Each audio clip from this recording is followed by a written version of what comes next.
After some further discussion among Debbie, Carrie, and their mothers, they finally agreed to have Debbie visit Houston, accompanied by Lucy.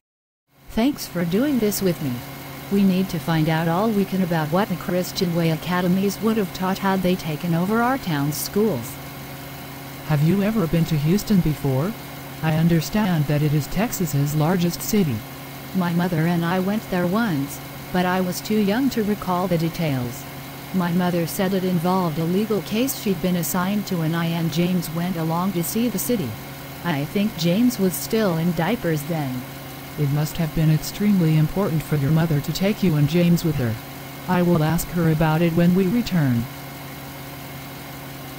There it is, up ahead. It is almost as large as our high school in the town. I just hope they will let us in. I feel like we are invading enemy territory. But we are not here to confront my uncle or anyone else. This is simply a fact-finding mission. But Paul Smith being my uncle may give us an advantage. Welcome to the Houston branch of the Christian Way Academies, Debbie. I'm glad you decided to come and take a look at our facilities. We do indeed have much we can offer you in terms of giving your children a wholesome, faith-based education. Well, you are certainly good at making an effective sales pitch. As someone who spent her whole life in public schools, I am curious about how things would be different here. What may I have missed out on? What can a child learn that would benefit them more than public schools? My son Richard is almost 1 year old now, so I am already concerned about his upbringing and how it can be improved so he can have the best possible start in life. Come, and I will show you around. This school has a student body of about 800, and includes kids from 1st grade all the way up to 12th grade, and there is even a daycare for babies. So we have everything your son would need throughout his childhood. What subjects does your school focus on? We try to cover everything a public school would: English, history, science, health, math, and PE, but here we put a positive Christian focus on everything. We believe our values make for a more productive life for people of all ages.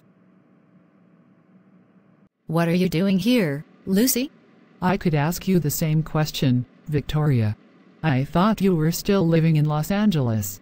I was, but after I was fired from my TV talk show I had to look up other employment opportunities.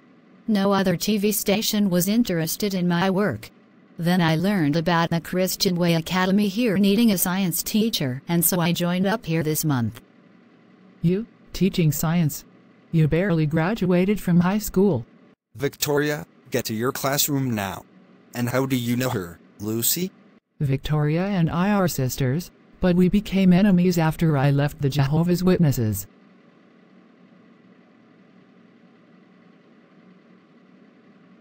Mr. Smith, I don't want to have an American flag in this classroom. I don't believe in saying the Pledge of Allegiance, because I consider that to be a form of idolatry. I understand that. You don't have to lead the class in the Pledge of Allegiance, but the flag stays put. And why are you allowing those atheists here? Especially Lucy. She is a total disgrace to my family.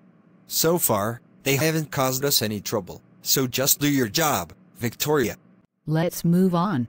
It's like you can cut the tension in this room with a chainsaw.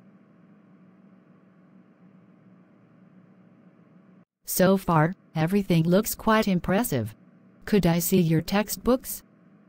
Sure, if you are willing to spend some money, I will even allow you to buy copies of our school's textbooks so you can take them home and see for yourself what we teach.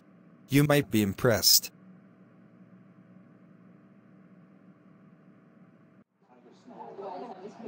So far, nothing seems out of the ordinary here. It feels very much like the schools I went to. You don't really think Richard would belong here, do you? Perhaps not, but I guess for children being raised in Christian families, it's not so bad. And that's our school. Not that much different from many thousands of schools across America and elsewhere, no? I enjoyed the tour. Thank you for having us today, Uncle Paul. I will write you a check for $200 to buy copies of several of your school's textbooks. I hope that is enough. Agreed. And I hope I see you again. You are a very sweet and generous lady, Debbie. So what were your impressions of your uncle, Debbie? He seems like a perfectly sincere and respectful gentleman. He may look like my father, but he seems a lot more satisfied with his life. His faith must be doing something good for him. Yes, but like you said, he is good at giving a sales pitch. That may be all it is. You certainly wouldn't expect him to say, "This school and my religion sucks." And what's the point of being satisfied with your life if your faith causes you to treat people like you and me like shit for being lesbian and or atheist? If you rule out becoming Christian and ending your marriage to Carrie, how will he react? You saw how Victoria looked at me. You shouldn't have to endure such hate from relatives.